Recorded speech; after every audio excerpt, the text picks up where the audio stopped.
Welcome friends to a Halo lore video. In this video we return to the Forerunners and look at a few more of the shield worlds that they have made and what they are and what they do. Let's get straight into it.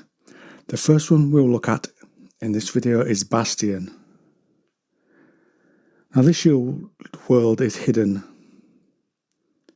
in the Orion complex. It holds one purpose, this shield world.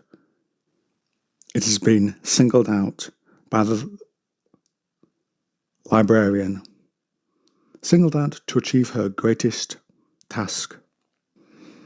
Now this shield world was created using a template of Earth as its inner surface. Bastion has become a laboratory, and in it is contained the librarian's most treasured and critical experiments, many that have never been shared with the outer Halo universe.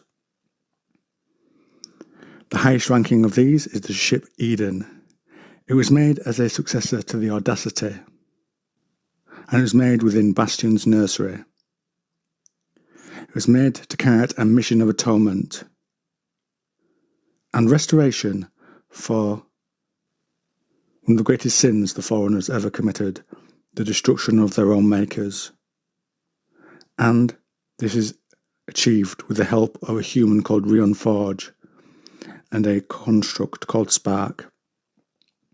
Eden's mission gets underway, and the Spark that accompanied the human there takes up the role as monitor and caretaker of Bastion, promising to keep the secrets held there safe.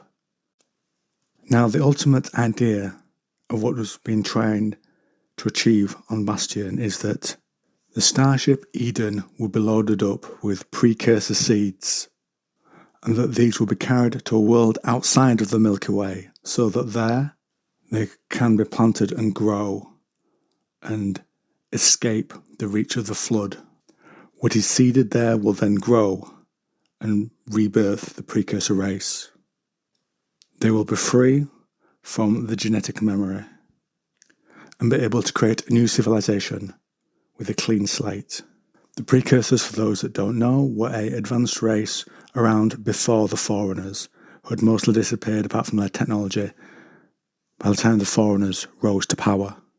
And so this was ultimately an attempt to redeem themselves, the precursors, in the eyes of the Forerunners. The next one we'll look at is Refuge. This is a shield world and was dubbed that by the Sangheili exiles who took to that place to shelter from the then fledgling Covenant alliance that had happened. Refuge on the outside is covered in a shell, and on the inside tuned the inner workings of an artificial sanctuary, from rudimentary environmental controls to complex maintenance systems.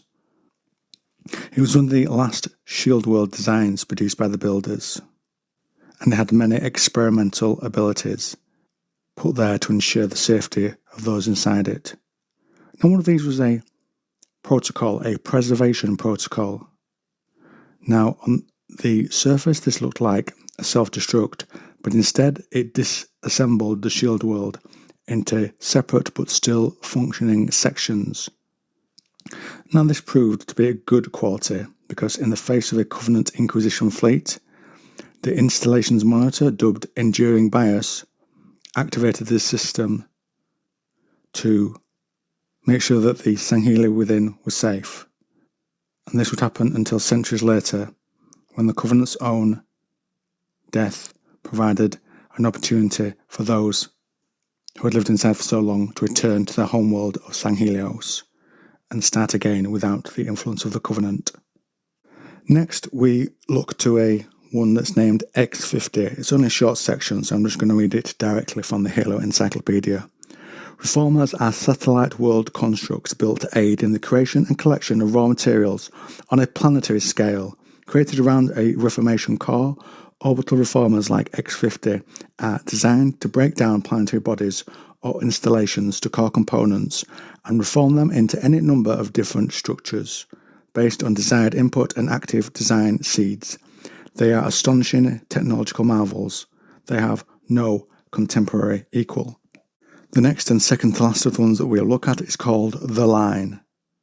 It's part of a larger security strategy formulated long ago by the Forerunners. It's a somewhat sprawling number of defensive outposts that are known together as the Jat Krula.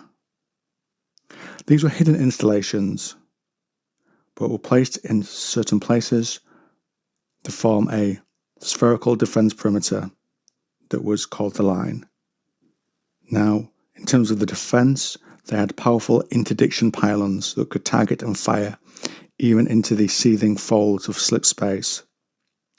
Now, this line was an aid to defend the inner regions of the Forerunner Empire for millennia, and they even created a sanctuary of protection against the Flood at the end of the 300-year conflict that the Forerunners had with the Flood. Now, in the end, the line could not hold against the onslaught of the parasite, but after many of its installations have continued to function into the present age of humanity, and can be considered a threat to any vessel that might attempt to pass through their defensive perimeter. And we come to the last example from the Forerunners in this video of a place called Genesis. It's an artificial world, and it's made and devoted to the ideal of engineering and construction of seed worlds.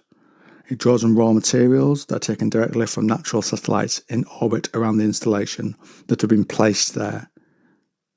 Now, the Shield world will use these resources to develop natal worlds.